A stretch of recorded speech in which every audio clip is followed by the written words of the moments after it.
સંસ્કારી નગરી વડોદરા ભુવા નગરી બનવા તરફ અગ્રેસર થઈ રહી હોય તેવા દ્રશ્યો સર્જાયા છે। કારેલીબાગ વિસ્તારમાં વધુ એક પડતા હવે વડોદરા મહાનગરપાલિકા તંત્રની કામગીરી પર પ્રશ્નો ઊભા થઈ રહ્યા છે। સંસ્કારી નગરી વડોદરા ભુવા નગરી બનવા તરફ આગળ વધી રહી છે। શહેરમાં અવારનવાર રસ્તા ઉપર ભુવા પડી રહ્યા છે, જ્યારે વડોદરા મહાનગરપાલિકા સુપ્ત અવસ્થામાં હોય તેવું દ્રશ્યમાન થાય છે। તેવામાં આજરોજ કારેલીબાગ વિસ્તારમાં આવેલ ચેપી રોગ હોસ્પિટલના મુખ્ય દ્વાર પર જ એક મસમોટો ભૂવો પડ્યો હતો, જેની જાણ થતાં વડોદરા મહાનગરપાલિકાની ટીમ પણ દોડી આવી હતી, પણ ભૂવા પર બેરિકેડ મૂકી સંતોષ માણ્યો હતો।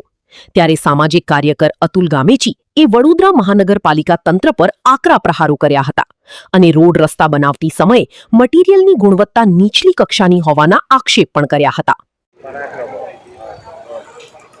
સ્માર્ટ સિટી ફરી વખત ભુવા નગરી શું કહેશો? વડોદરા શહેર એક સ્માર્ટ સિટીનું નામ આપીને વડોદરા શહેરની જનતાને, અધિકારીઓને, શાસનમાં બેઠેલા સત્તાધીશો ગુમરાહ કરી રહ્યા છે।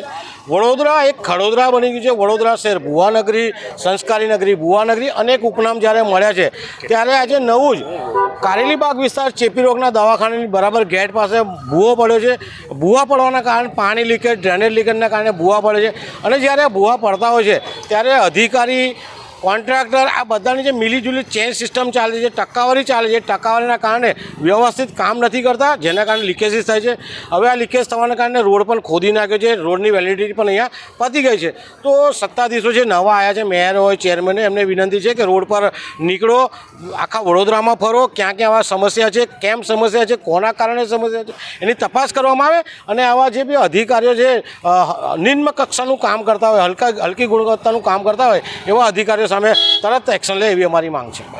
બાજુમાં ચેપી રોગ આવેલો છે, જાહેર માર્ગ છે, જે રીતના ચેપી રોગનો દવાખાનાનો મુખ્ય રોડ છે અને પાછો અહીંયા ગેટ છે, જે પણ દર્દીઓ છે અવરજવર વધી હોય છે, રિક્ષાઓ અવરજવર વધી હોય છે, ત્યારે આવા જો મુખ્ય રોડ પર અને દવાખાનાની સામે પડતા હોય તો આમાં ક્યાંક ને ક્યાંક સત્તાધીશો અને અધિકારીઓ વિચારવું જોઈએ કે આવી જગ્યા ભૂવા ના પડે છે, આવી જગ્યાએ લીકેજીસ ન થવા જોઈએ।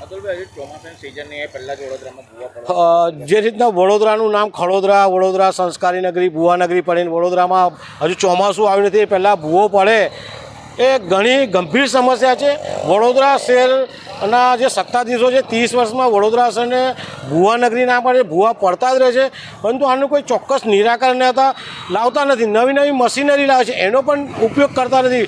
જે પણ નાકાય કે કાય હોય છે, ભણેલા હોય છે કે નહીં, એમની પાસે લાયસન્સ હોય છે કે નહીં, બધાને કામ આપી દે છે, મળતિયાઓને કામ આવે છે, એના કારણે આ ચોમાસા પહેલાં ભુવા પડવાની શરૂઆત થઈ જાય છે।